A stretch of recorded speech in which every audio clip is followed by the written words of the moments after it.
26th of August 2012. I'm your host, Zulufightrunner. My team for the day, Kitch, say hello. Hey guys. Mortimer, say hello. Hi everyone. And our very special guest, Atheist Experience host, Russell Glasser. I feel very special. That's what Martin said as well. He feels special as well. No, he said he's only occasionally special, so... So, thank you everyone for turning up. I say we're on every 2 weeks, well, like I say, all the guests and that, so we'll just take it away, Russell. So, how are things?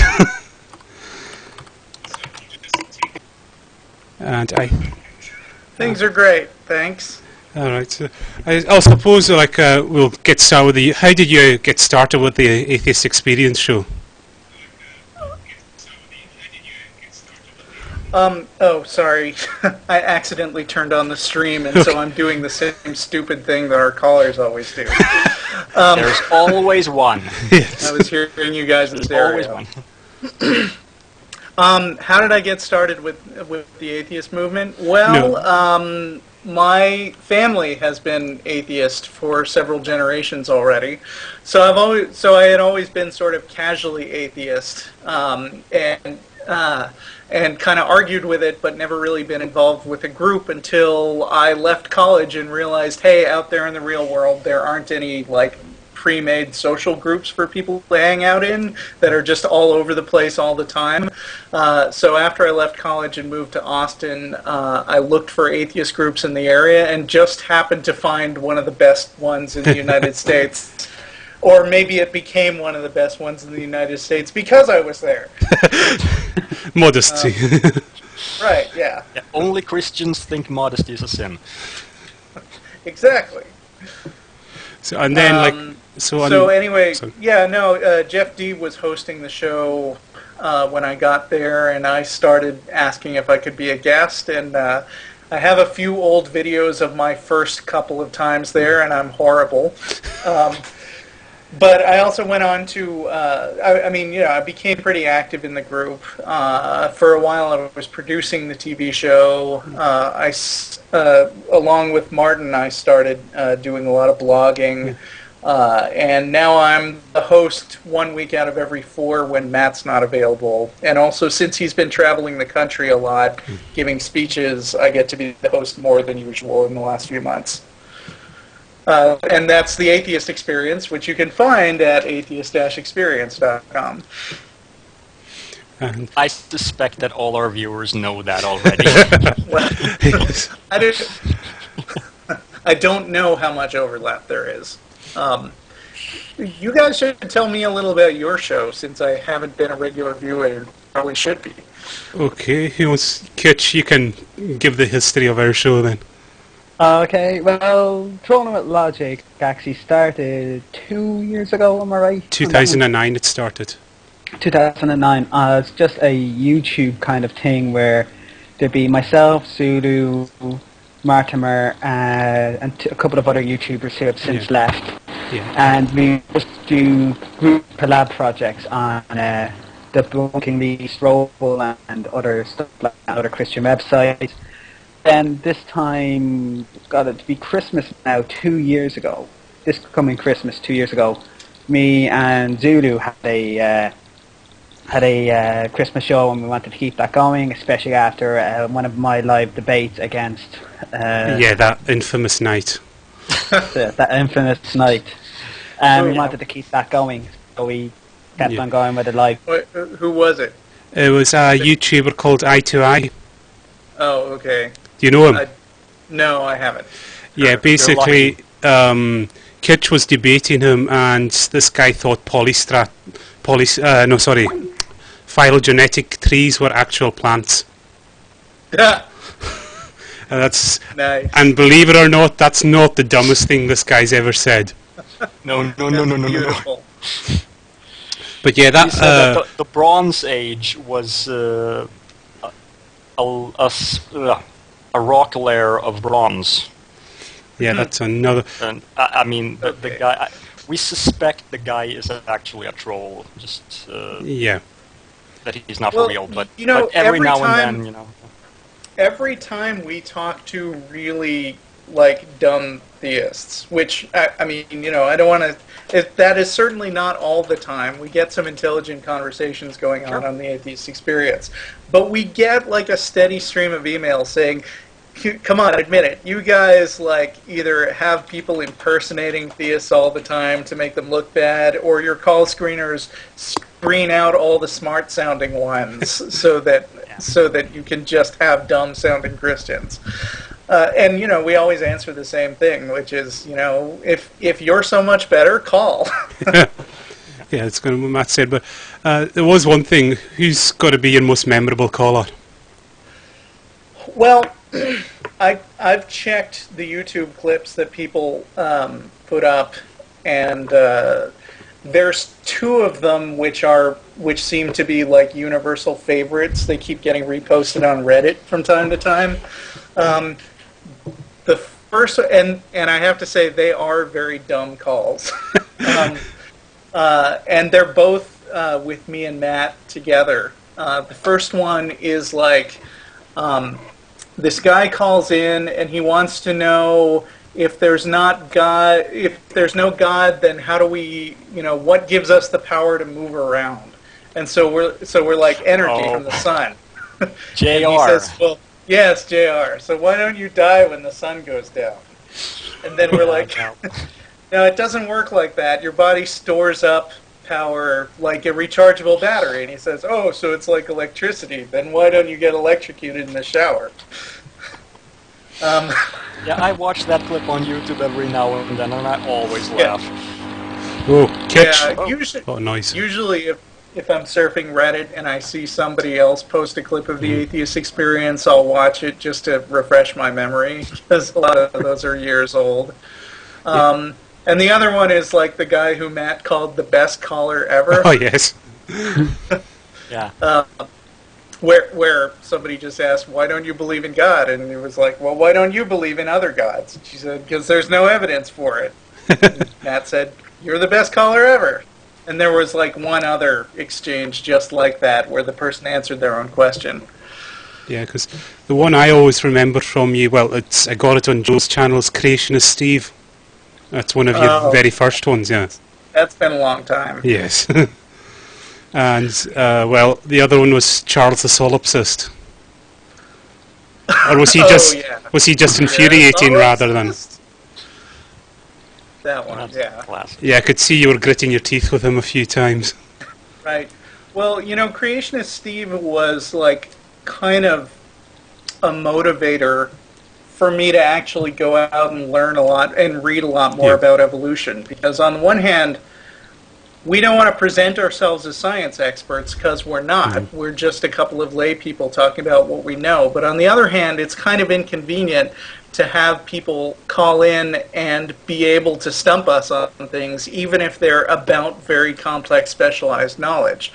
So what I found was that every time somebody would ask me an evolution question that I didn't know the answer to, later I would look it up so that I would be prepared for the next time. And I really think, you know, that's how everybody should go about arguing, is go ahead and admit you don't know the things you don't know, but also go and look up the things so that you'll know it for the next time. Okay, we're getting some questions in the chat room. CG Phantom asks, have you ever gotten a question on the show that's caught you completely off guard, that you just couldn't answer at the time? You guys may remember Matt Slick calling in. Oh, and yes. a lot of people have seen the show where Matt Dillahunty talked to him, but may not remember that he actually called into a show with me and Don first. Yep, I remember. And I wouldn't say that that call went super badly, but I had never actually heard the transcendental argument before. So I wasn't...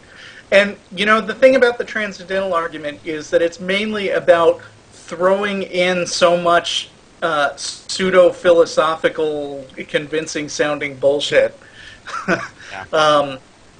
that it's very difficult to describe in a sensible way in the first place, let alone respond to. And the fact that I hadn't heard it before, I wound up kind of frustrated with that call, and Matt and I actually had, I mean, we got together and we knew this guy was going to call back, so had some long conversations in a small group of people and broke down exactly what he was saying on his website so that we could sort of deconstruct it and figure out that it's basically the first cause argument, only instead of saying something had to create the world, it's something had to create the laws of logic. And once you get through that, it's basically almost the same thing. Yeah. And there's another one that kind of still bothers me, which is if you're an atheist, there can't be any objective morality. And it's like, well, no, in some sense there's not objective morality, although there is morality that, well, I know some people actually disagree with me on this, but my point of view is there is morality that objectively makes sense given the goal of maximizing human happiness. But a lot of people are never going to be comfortable with that answer, and so it's still kind of a hard sell. Okay. There was a question, but I think is it tied into what's the worst? Did I ask what's the worst argument for God you've ever heard? Pascal's wager. All right. Close. Yeah. That kind of sucks. Oh, I want to say you're from trees. Yeah, I was going to say, but that one's so common that we've coined it as the Argumentum ad Arboretum.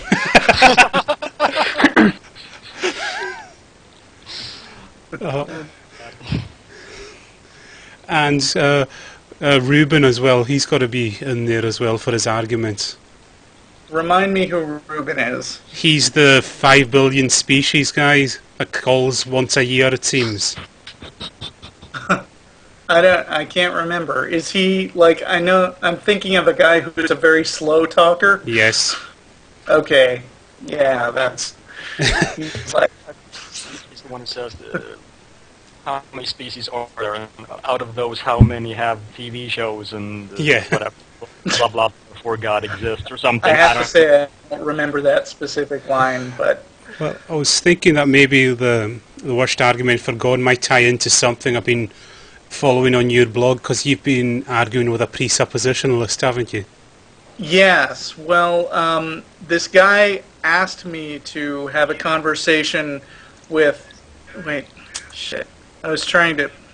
I'm sorry, I was trying to turn the chat back on, but I can't figure out how to do it without having the stream on. Yeah, this guy asked me to have a conversation with his creationist teacher.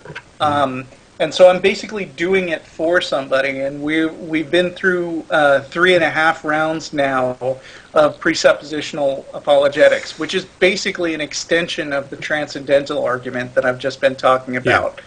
Like a bunch of pseudo-philosophical bullshit, which, you know, it's interesting to argue with a presuppositionalist, and you can see this all at our blog, freethoughtblogs.com/AXP. The posts are called Argument with Stephen Feinstein or something like that.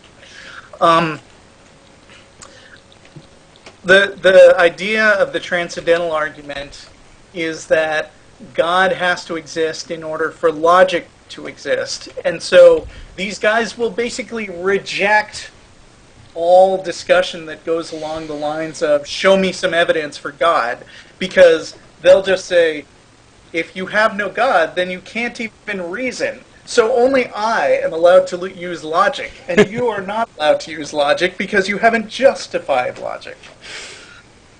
So I'm working on my next response to him, and it's kind of tough because every time I read how smug and condescending he is, I just want to throw something. And I suspect that's the whole point of it, you know. I think that is on some basically level. Piss off the atheist until he says or does something stupid, and then you've exposed that atheists are incapable of a civilized conversation or something like that. Yeah, I think eventually most atheists who were having this conversation would just say, fuck this, I have better things to do. Yeah.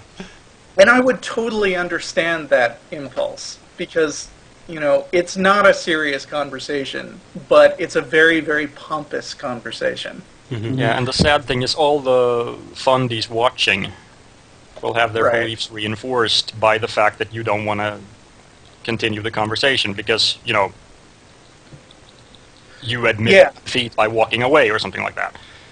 Right. So, yeah, I had heard of presuppositional apologetics before, and I thought to myself, well, they say it's going to be this terrible argument, but let's see if I can steer it in a productive direction.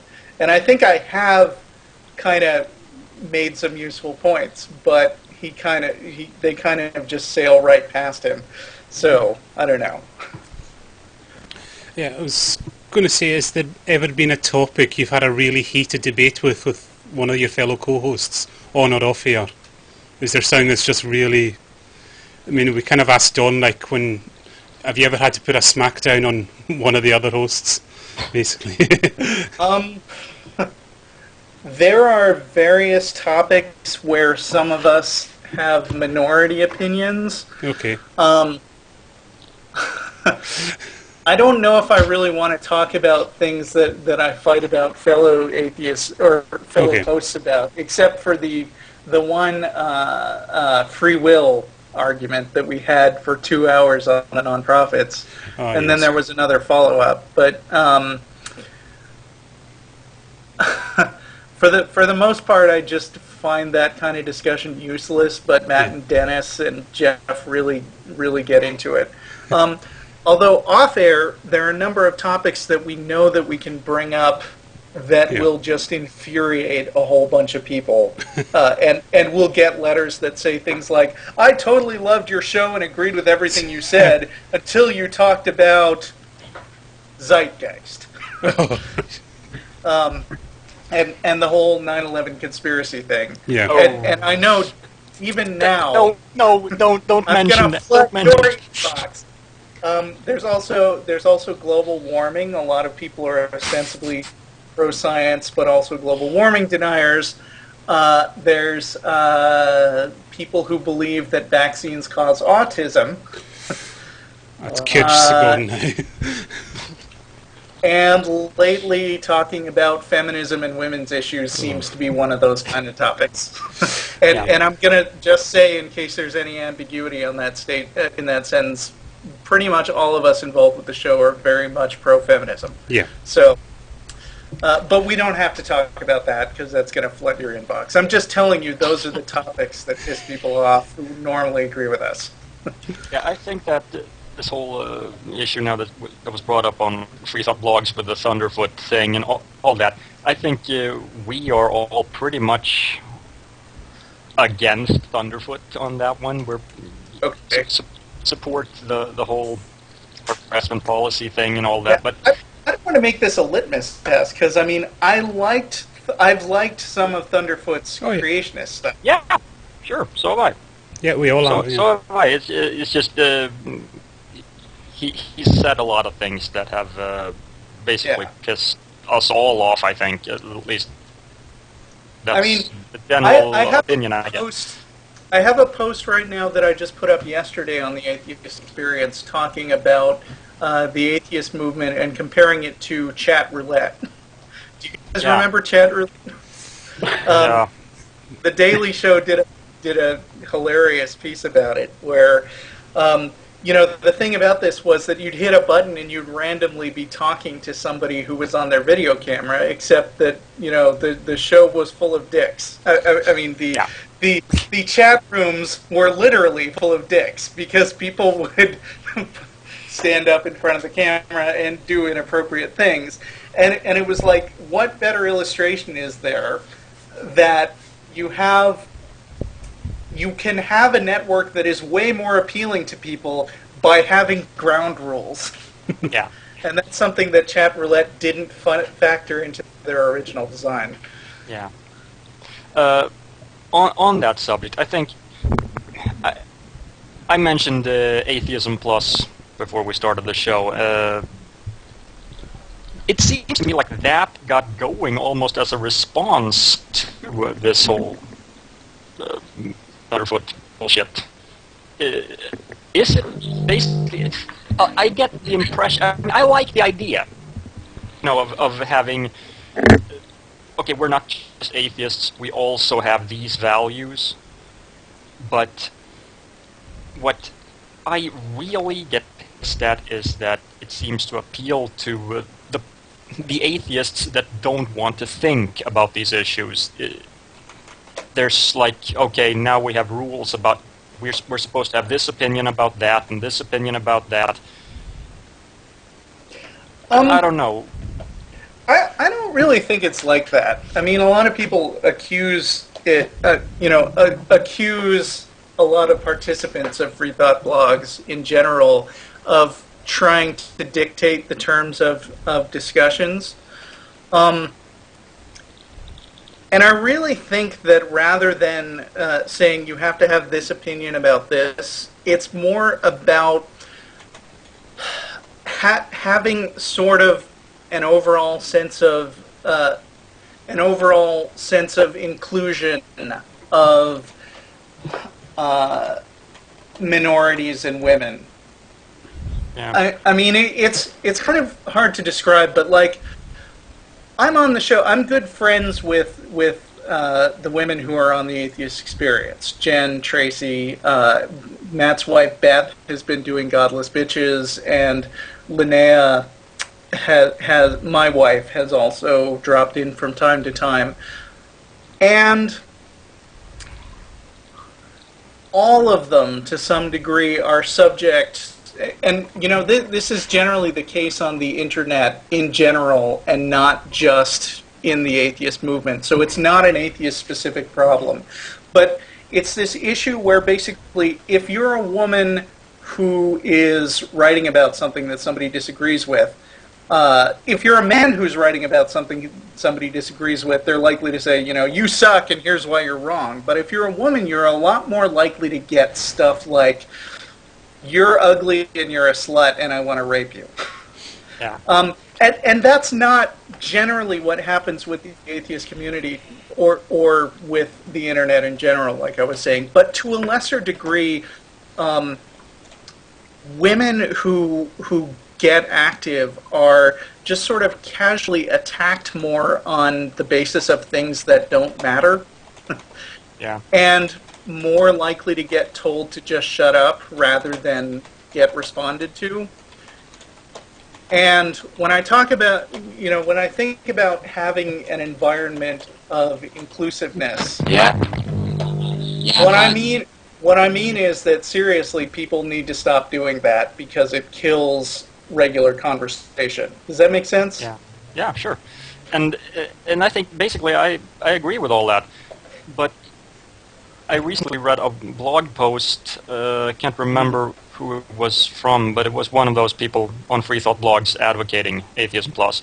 And he basically said that it something to the effect of, we are the real atheists, and if you are a real atheist, then you agree with our political opinions, with our social values, and if you don't, then you can fuck off. That's actually... I need a link to that, because I find it hard to believe that that's actually what he's saying. I'm going to try to find it. And B, if he said that, then I don't agree with it. So, I mean, you know, not hive mind here.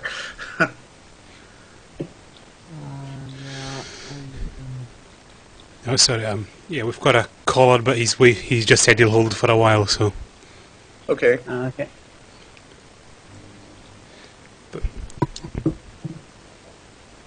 So... Hello? Yes, where are you? Sorry. Okay. Dead air! Yeah, dead air. I'm looking for vamp? the I blog could sing. post. Yeah. Have you got it, Marty, or...? Yeah, I found it earlier. I'm trying to find it again here. So I was going to ask, Russell, you seem quite... well, you seem to be quite good with philosophy. Is that just like a recent interest you've pursued, or have you always had I don't know. It's more of a hobby than anything. I mean, I've not really had that much formal training. I thought about minoring in philosophy in college, but went into political science instead, and my major is computer science. So it's kind of an odd combination either way. But you know, like I was saying earlier, if you run into things that you haven't seen before, then you go and read about them. And a lot of a lot of those things that a lot of people haven't seen are philosophy-based. But also I was on the speech team in high school, and the particular event I did was focused towards speech or debate that was about values. And so it required that you look up a lot of philosophers, which is something that maybe not many high schoolers do unless they're involved with debate. Yeah.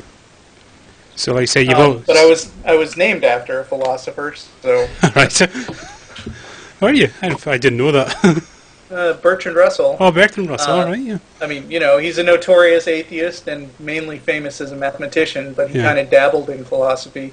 In fact, he wrote this thing called The History of Western Thought, or Western Philosophy, I think, where he basically looked at all the famous philosophers in history and basically said what was wrong with them.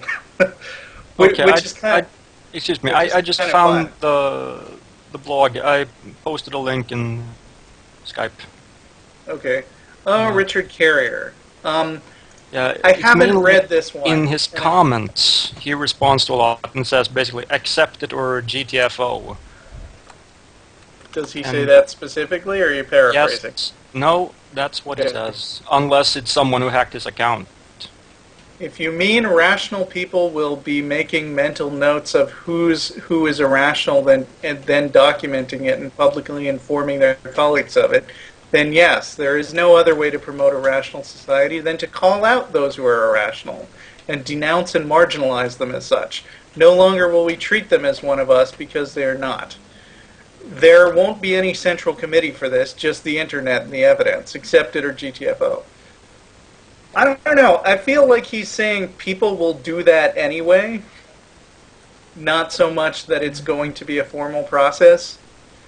I mean, which is just human behavior. But I'm really hesitant to dive into that conversation and opine on what he really means, or whether I agree with it. And I'm sure you'd need to read the whole thing and right. Yeah. Let's drop it. I don't want to be responsible for everything everybody says. No. Sorry. Okay. So I was going to say, what's your least favourite... sorry, let me rephrase that. Oh no, sorry. I'm trying to pay attention to any chat room questions that come up there. Okay. I say, do you find New Agers are worse than Theists? Or wow, it's a toss-up. Yeah. Some of the most annoying people I've ever met were identified with the Baha'i faith. All right. Have you ever run into them? I've heard of them, yeah, but I've not much knowledge of what they're actually all about. They're kind of a group of New Agers that explicitly say, every religion has some elements of truth. Okay. So as long as you believe something, then, we're good. But I don't believe the things that they believe, so they still hate atheists. But in general, the more specific and concrete somebody's claims are, the more I like arguing with them. Because, give me a solid old Earth creationist, and I can pull out, actual scientific data. But the farther you get toward the squishy end, like when you're dealing with intelligent design people who don't want to... Aw. So cute.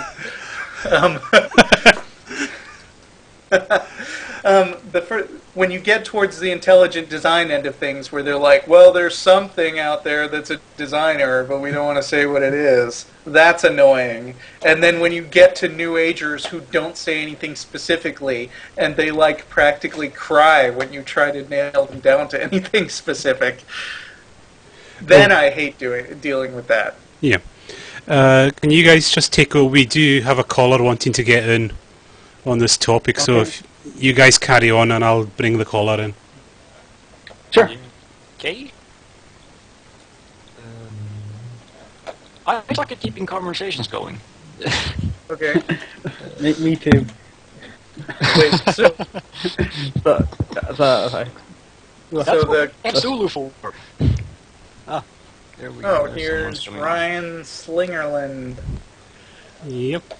Hello, Ryan. Hello, Ryan. Hello.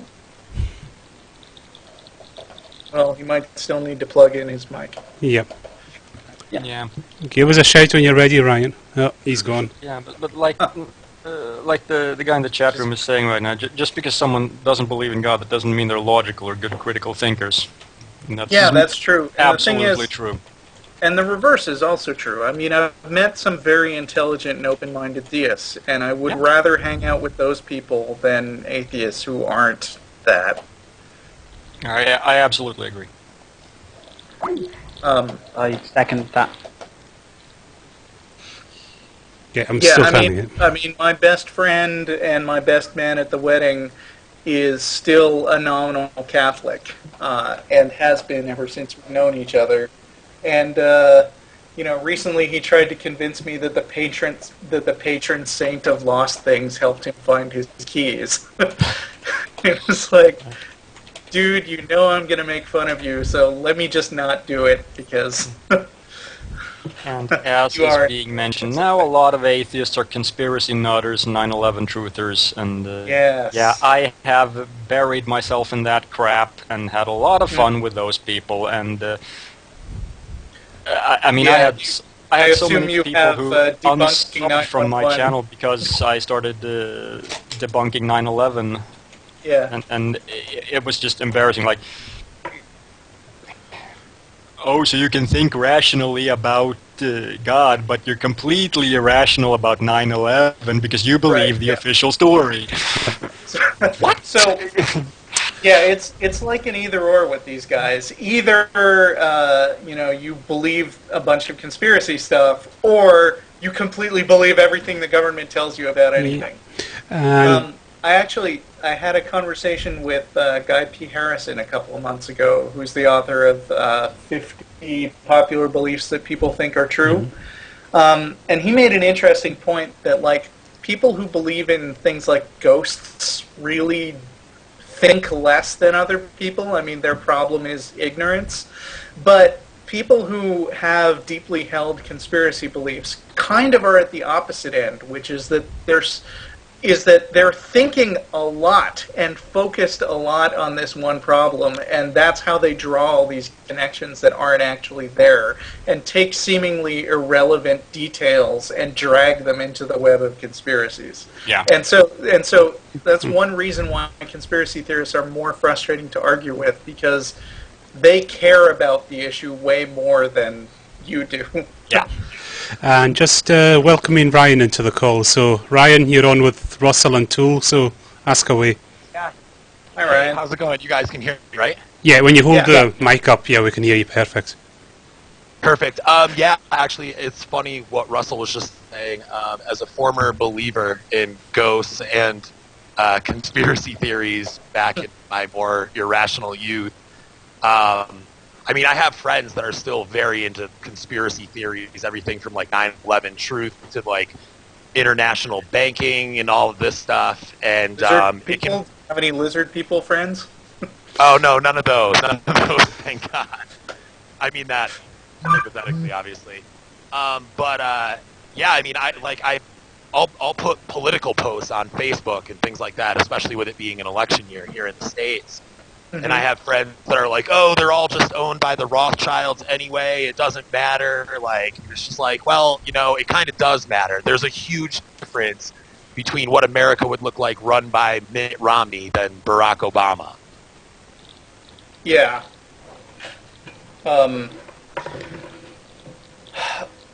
I mean, if you want to dive into American politics,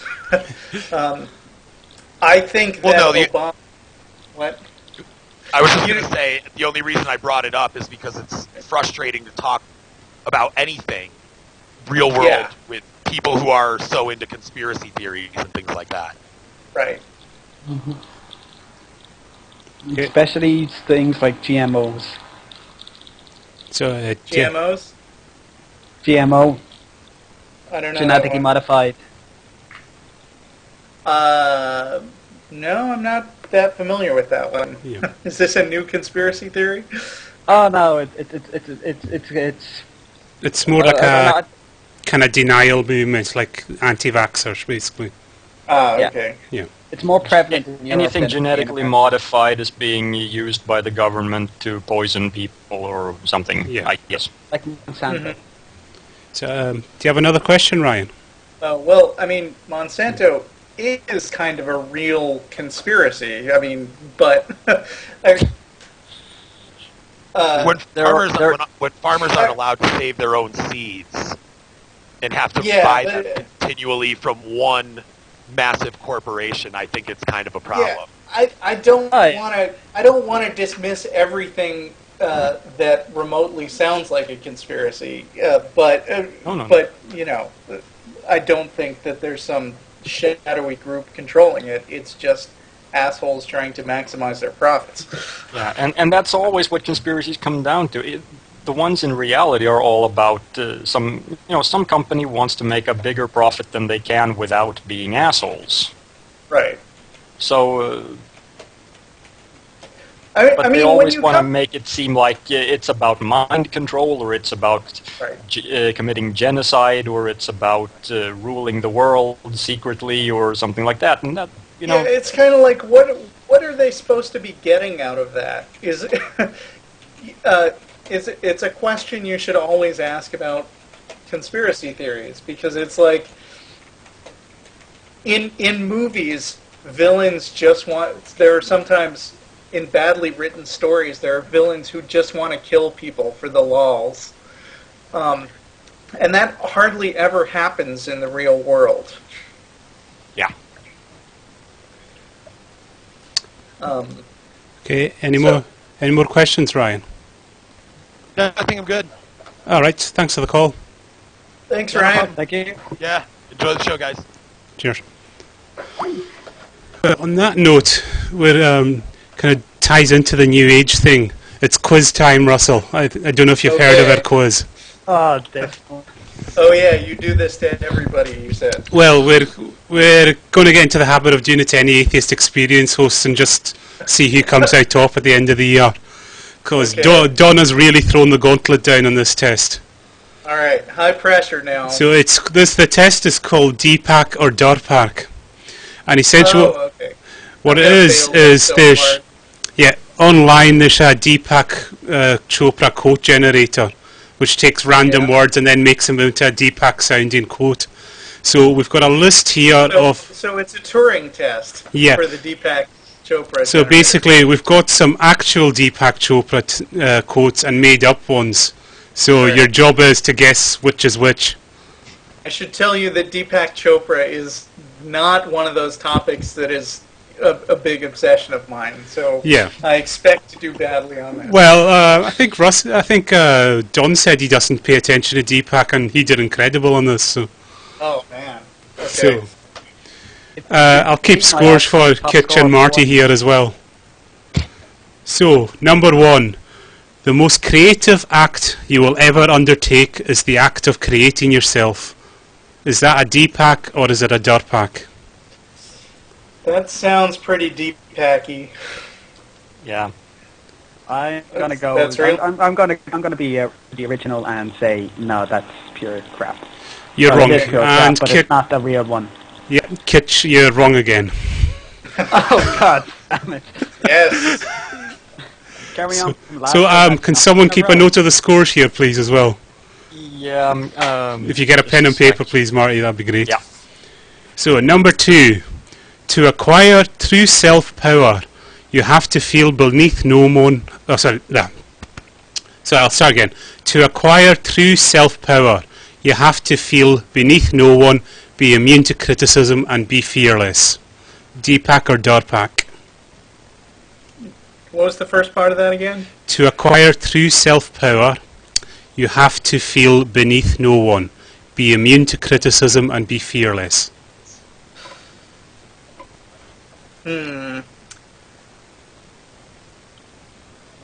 I'm tempted to say that's a computer-generated one, just because it sounds too much like a laundry list of jargon terms.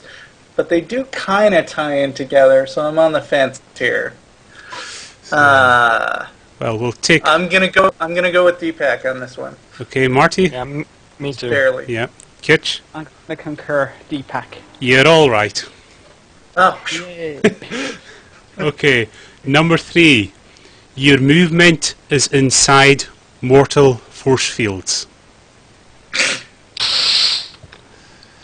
Deepak or Darpak? fake. Yeah, I think that's fake too. But it wouldn't surprise me if it I was mean, real. yeah, it could be, but I think it's fake. Kitch? I'm hard pressed now. I'm actually gonna say real, just to see what would happen. That's fake. Yeah, 2 for 3. So, It's not my I'm knowledge relieved, of actually. It's Yeah. my knowledge of computer AI. All right. So, number 4.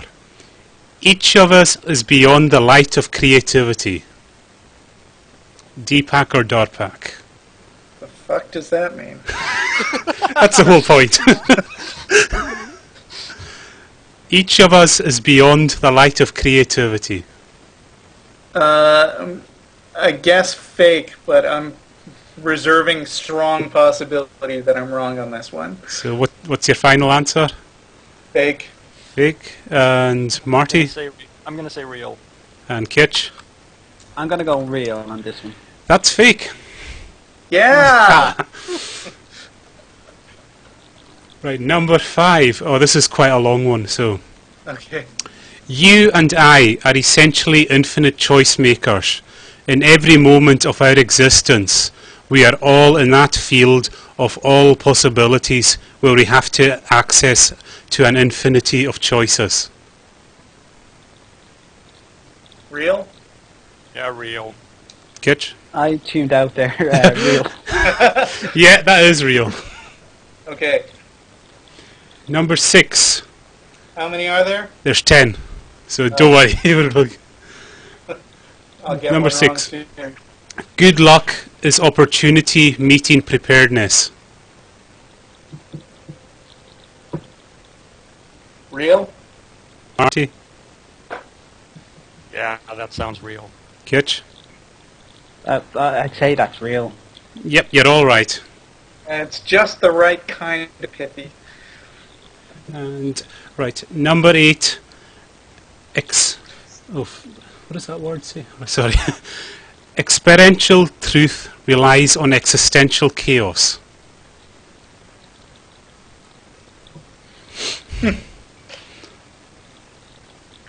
This is another fake, but just barely for me. Marty? I'm going to say fake. Kitch? Fake. Yep, everyone's correct again. Yay. Number 9. Perception creates pure life.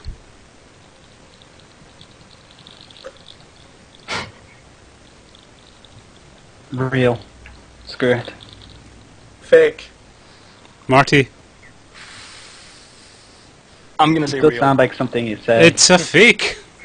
Oh. So, number 9. My body is a projection of my consciousness. Real. Real. Yeah, Yep, real. that's real. And I realised I duplicated one of these, so I'm going to have to... Give me a second here. I'll have to look at both websites and decide which one to throw at you. Oh no. So I don't know how the chat room's going on. You guys can keep score of yourselves. So Yeah, they seem to be having fun. yeah, okay. So the last one, SelfPowered explains visible external reality. That does sound like something he'd say. Yeah. It makes no sense. Yeah. Fake. Marty,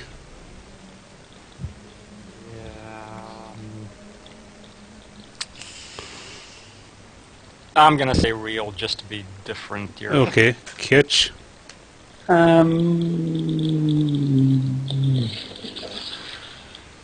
Real. Why not? it's a fake. Undefeated. Suck it, Don. So, Marty, Yeah, Marty, what are the scores? yeah, Russell got them all. Bloody hell! So you've beaten Don. I got 7 and Kitch got 5. So More than 4. Yay. so yeah, Exactly Don. random chance. I did better than last time. So So I mean, the way I see it, everything Deepak says sounds like bullshit, but the computer Because it ones is. sound. Yeah, but the computer ones sound like somebody trying to sound like bullshit, like by throwing together a bunch of unrelated words pulled from a thing. Yeah. And the Deepak ones are only slightly more coherent than that. yes, Have you guys seen Mystery Men? yes, very long time ago. I can't really remember much. There's this character who's sort of like the guru, and then Yeah. eventually people realize that he's just spouting phrases by reversing them. So so he's like, you must learn to master your fears, or else, and then the other guy interrupts, or else your fears will be your master. That's what you were going to say, Yes, right? I remember that. Because not necessarily. So I mean, I think it was Dennett who coined the term deepity, which means a saying that sounds really deep but isn't, and is a kind of a useful thing to have to throw around. Yeah, it's well, I've got a friend like that on Facebook, and she puts up like really weird things. Like there was something about the old water having a memory, and she said it makes sense in an energy kind of way, and I said, what do you actually mean by that? Even the phrase "it makes sense in an energy kind of way" doesn't mean anything. Yeah, but like she just told me this story about some guy in Egypt that prayed over water and he got better or something like that. I says, how do you explain that so well? Well, Linnea and I sat through that movie. What the fuck do we know? We've sat through that as well. Yeah. We Oh, suffered it was through so bad, wasn't it? Yes. Which version and did then you there watch, were- by the way? There's What? there's two versions of it. Are there two versions? There's the theatrical version, which is 2 hours long, and then there's the DVD cut, which is 3.5 hours long. I don't remember because we broke it up into chunks. Yeah. Well, because I don't know if you're familiar with our show, that's kind of one of the regular, it's one of our special features. We do what we call a live ponage, where we'll get like a creationist video and we'll play it live on here and we just respond to it live on air. Sounds fun. It's fun and it's not at the same time. I think it's fun for everyone watching Sometimes it hurts. it. Yes. Yes. Yeah, so from what I remember of that movie, What the Bleep Do We Know, they set up this woman who's like the classic straw man Hollywood atheist who, actually comes right out and says stuff that sounds very much like, I hate everything because I'm so cynical and I'm unable to love. I mean, I don't know if she doesn't say that exact thing, but like she might as well have. And then by the end of the movie, she's happy because she drew smiley faces in Sharpie all over her body. It's like, psychology doesn't work like that. Oh, someone is asking me, there's quite a few questions coming in. Okay. Have you ever debated a race realist? Somebody who thinks that race has a real genetic definition? Is that what that is? No, race realists are basically the new racists, and that's what they term themselves. Is that we're not racist, we're just race realists, kind of. You'll know them. They're very easy because they have this slogan that you know the slogan, don't you, Marty? And they always say anti-racism is a code word for anti-white. They put that at the end of every statement they make. Have you ever come across them yet? No, it must be a European thing. I think it's just a YouTube thing at the moment. I've never... Yeah, Oh, okay. There's a lot of it on YouTube, but I think it's basically going on in Great Britain Yeah. quite a bit. Right. Well, I mean, people with crackpot ideas always try to co-opt the language of the opposition. to defang it. So, like, people are global warming skeptics. All right. Pretending that they're the ones with a basis in science, or you've got the religious people who say, actually, I hate religion, I love Jesus. Oh, that guy, yeah. That guy. So trying to deny the thing that they're saying by attaching a different label to it. Yeah. That's what race creation science. Yeah. CG, I think I know the answer to this question. Are you afraid to tell people you're an atheist? No, generally, but I don't rush to do it in situations with strangers. Yeah. Well, actually, what I'll generally do is I'll make some sort of trial balloon disparaging remark against extreme religion. Yeah. And then if people respond positively, then I'll kind of poke around to see where their boundary is, just so that I can figure out what kind of people I'm dealing with. So if they react badly to something I say about fundamentalists, I can just say, well, it was a joke, and drop the topic. So I'm kind of sneaky that way. Yeah, because it's just going back to what we said about the people who claim to be skeptics, because that's something I come across a lot, because said, it's my skepticism that drove me to religion. It's actually something I've come across with some people, or just in general, they claim to be skeptics, but they're actually not. It's like in the same way, like the 9/11 truthers, they say, I'm just being a skeptic here. And then in the next sentence they say, nothing's going to convince me of anything else. I mean, it's not enough to be skeptical. Well, I don't want to say you have to have some kind of competing theory, because, you don't have to have a non-God theory to not believe in God.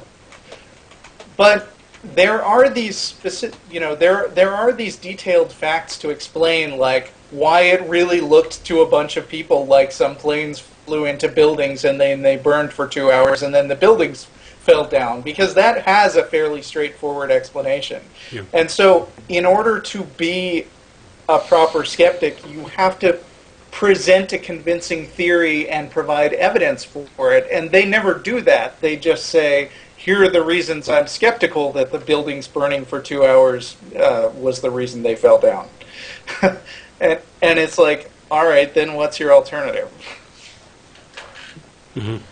Because I mean, that's generally how science advances, is what is the best explanation for the available facts. And people will say, well, maybe there were bombs planted on the inside. But then if you try to poke at the specifics of that particular idea, then they'll back away from it and say, hey, man, I'm just asking questions. Okay, no other questions from the chat room at the moment. Oh, sorry, sorry, Carol, I missed. Have you ever been invited to any speaking, any invitations to do any speaking events or debates or conventions? I'd like to go to more, and I meant to sign up with the Secular Student Alliance so that I could be invited to more. But Matt and I both did a joint appearance in Peoria, Illinois last year, which was a lot of fun. It was like 2 days of, like, the first day we just gave a lecture, and the second day we did a question and answer period, which was almost like a live taping of the Atheist Experience, creationists and all. Yeah. But yeah, I definitely like doing live events and would do more of it. So if you want to get in touch, would you? Are you kind of interested in doing formal debates as well? Yeah. Definitely. So would you take on William Lane Craig if you had the chance? Well, Matt always says William Lane Craig won't talk to us because he has because he only talks to people with PhDs.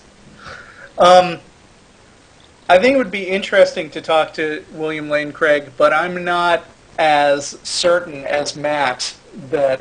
I mean, William Lane Craig does this for a living. He manages to talk bullshit in a convincing and charismatic way in front of audiences, and he gets paid a lot to do it. We're amateurs, I would not be surprised if we didn't do that well, but, you know, he is like the top 0.001% of Christian debaters. So, Yeah. I mean, you know, after watching a William Lane Craig our debate, I can deconstruct it and see all the things he said that are nonsense, but it's not always that easy to do on the fly. Yeah. But I would do it. Yeah. Another question from the room. I'm just going to rephrase it, CG Phantom. I think it's just, have you ever gotten bored just hearing the same apologetics over and over, like what Martin calls a prat? Yes. All right. So which is the one that you just roll your eyes at instantly? I mean, these days when I hear, like, the argument from design come up, for instance, Yeah. the argument from design, they want to, like, slowly, carefully lead you through this maze of, well, this needs a designer, right? And just sort of go all Socratic method on you. Yeah. And I'm like, can we please just skip to the end where you get to the God part? So I've been criticized for being impatient that way because, like, I jump the gun to the end of somebody's argument and don't let them make it. And that doesn't always play so well on TV. Yeah. Because I think there was one time some guy called you and he started like you walk down the woods and then you kind of jumped in and said, yeah, and you get to the when are you getting to the watch, by the way? Right. But, you know, people are always hearing these arguments and thinking that this is a brilliant thing that nobody's ever heard before. Yeah. Amazing Rando is asking, Max Powers, ever heard of the apologist named Swinburne? I have, and hey, is Max Powers a reference to PvP Online, the comic strip? Sorry, okay, obscure inside reference. I've listened to a lot of Christian radio, and the name Swinburne sounds really familiar to me, but I couldn't tell you specifically what his gig is. Yeah. And what's the most common apologetic you hear? Like, out of all of them, what's the... I would probably say morality's got to be up there.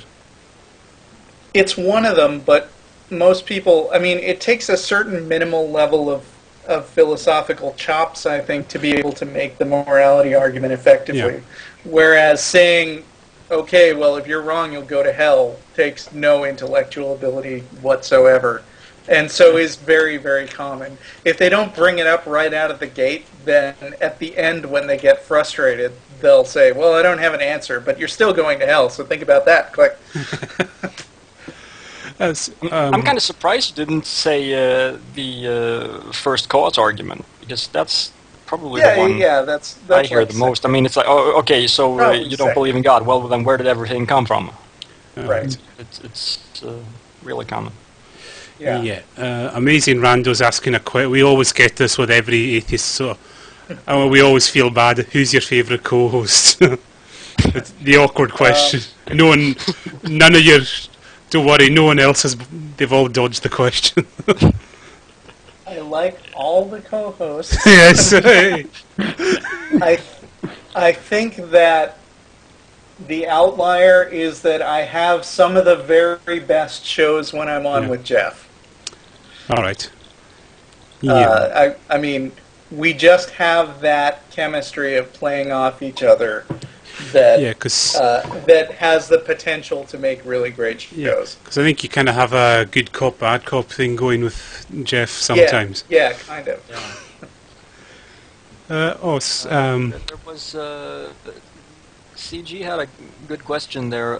Has anyone ever turned up to the after-show meal who wasn't atheist-friendly? Not that I can remember.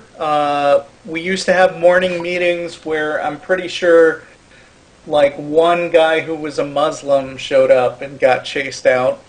And we had one lecture, which was sort of a bait and switch, where there was a guy who was a military chaplain who promised that he would just talk about the role of military chaplains and wouldn't preach at us, and he preached at us. But other than that, I mean, we've had people call and apparently jokingly say that they were going to come punch us, but but nobody's I ever punch tried. you in the face for Jesus. Yeah. Funjoy is asking, has Jeff's mohawk grown back? Yes. Yes, I it mean, has. There. there were still traces of it last time I saw it, but it's pretty much gone. Yeah, and Organic Beekeeper, are you, well, he's saying, why don't you include the post-show on the podcasts? And probably, I'd like to ask, do you plan to do that, include the post-show? That's a technical issue, and I don't deal with technical issues anymore. There's a reason why. I mean, it doesn't get recorded on the same tape as the regular show because during that time they're breaking it down. But I do know that if you go to the Ustream channel, which live records everything, then the post show is still on there. But I'm not 100% sure about that. Okay. Belzer is asking, how huge is the radius around Austin before you get into the real Texas? And I think kind of the real, where, you can't say you're an atheist, basically, or you'll get... Well, first of all, you should understand that Texas is a huge place. I mean, you can see that in general just by looking at a map, but you can't really appreciate until you're here that, like, you can't bike places unless you specifically move somewhere where you can be near them. And, I know in a lot of larger cities that are more densely packed, you can get around on foot or by public transportation. Mm-hmm. But in Texas, you're driving everywhere because even the city is like a long way with absolutely nothing in between. So the amount of empty space in Texas in general is very large. And if you drive about an hour out of Austin, you'll be in some of the hick cities. But I don't want to give the impression that driving for an hour is a long way in Texas. It's a fairly short distance, relatively speaking. Yeah. Is that kind of when you're in the territory where you won't have where it's a bad idea to have a Darwin fish on your car, so... yeah, and also, you think, well, this would be a good place for a zombie movie. I was going to say, have you ever, well, I know, like, the other hosts are told, like, Austin's fairly liberal on that, but have you ever gone outside, like, Austin and ever come across someone who noticed you on TV and maybe had some words with you? People outside of Austin don't generally recognize us. I mean... People in other cities recognize us. Like my dad's in Seattle, and he found someone who was familiar with me. Yeah. So that was cool. But the show is. I'd like to think that it has a very long reach, but really it's fairly small as big popular shows go. So, when I'm in different parts of Texas, I don't wear atheist shirts and I don't talk about it. Yeah. I was going to ask, like, say, how to word this, but, like, when did you first realize, like, the show had kind of gone global? And, like, was it a big surprise for you to know that it had kind of gone global as well? It wasn't a big surprise because we kind of worked to push it in that direction. I mean, first we were a local TV show, and then Jeff had this idea to start up the nonprofits as a podcast, and then we said, well, this works great for the nonprofits. Why don't we have more of an internet presence with the Atheist Experience show? And then we started noticing that more and more calls every week would be from out of state or even out of the country. And we were like, yeah, that was a good move. Right, cool. And like I said, have you ever been just really surprised at some of the locations where the calls have come from? Like, is there one that's just like, whoa, from there? Not anymore. I mean, we've gotten calls from Japan and South America and, places in the former Soviet Union and all over Europe, of course. Yeah. Obviously, people have to speak English with some amount of fluency because we're not a multilingual show. Yeah. But I'm pretty sure that we've heard from at least some from every continent. Yeah. And I guess I'm no longer surprised by it. I think it's pretty cool. All right. But like I say, that's I know a lot of people say that because of that, the kind of amount of theist callers has gone down, and you're getting a lot of friendly callers now. Yeah, that's true. Yeah. We have to seriously, actively screen hard to keep atheists out. Yeah. As much as we do, and we don't want to shut them all out. We just, let a couple of them on the line, and then try to actively look for theists. All right. Someone's mentioning Matt from Oslo. Is he still trying to call? Or is he gone? He tried, but last time Matt just hung up on him, and last time he emailed, we said, fuck off, we don't want to talk to you anymore. So he stopped trying.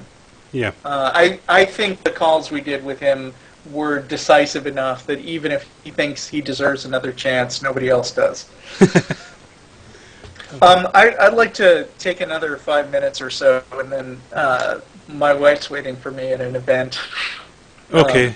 Okay. So if we can move this toward, I'd love to take a few more questions, and thanks for having me on. Right, we'll just quickly fire. Have you ever gotten a call from one of the big name YouTube creationists? I remember. I don't know who the YouTube creationists are. I don't really pay that much attention to that scene. I know, Side 10 Bruggenkate was smack talking about us, but hasn't called yet. Yeah.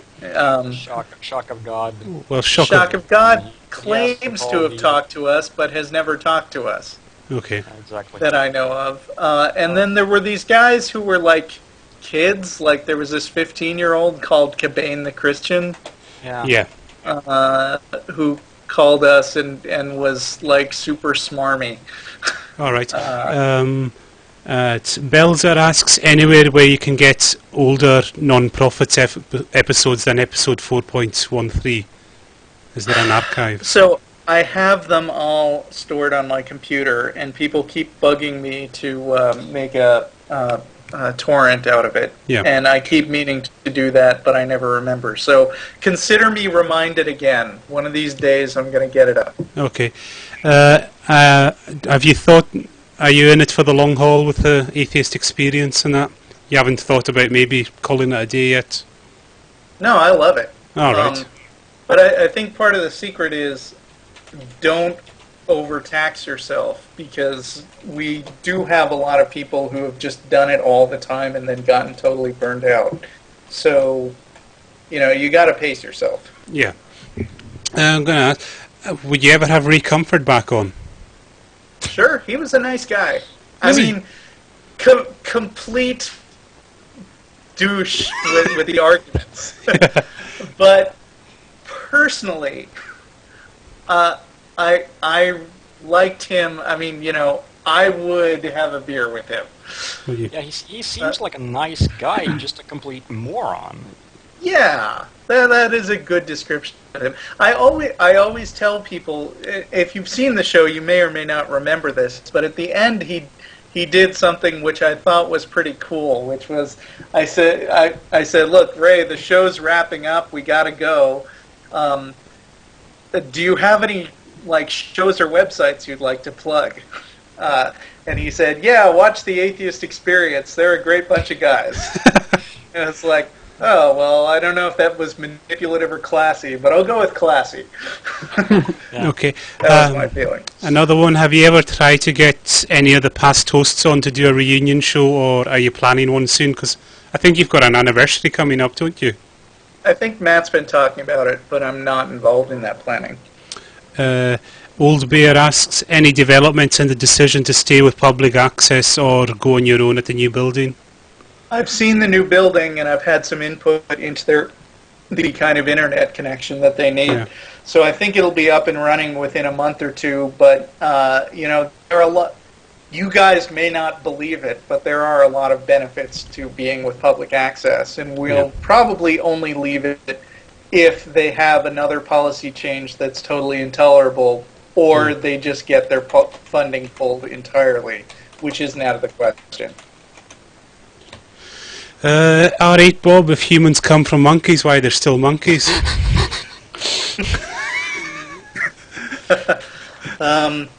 if you and your cousin both evolved from your grandmother, then how come your cousin still exists?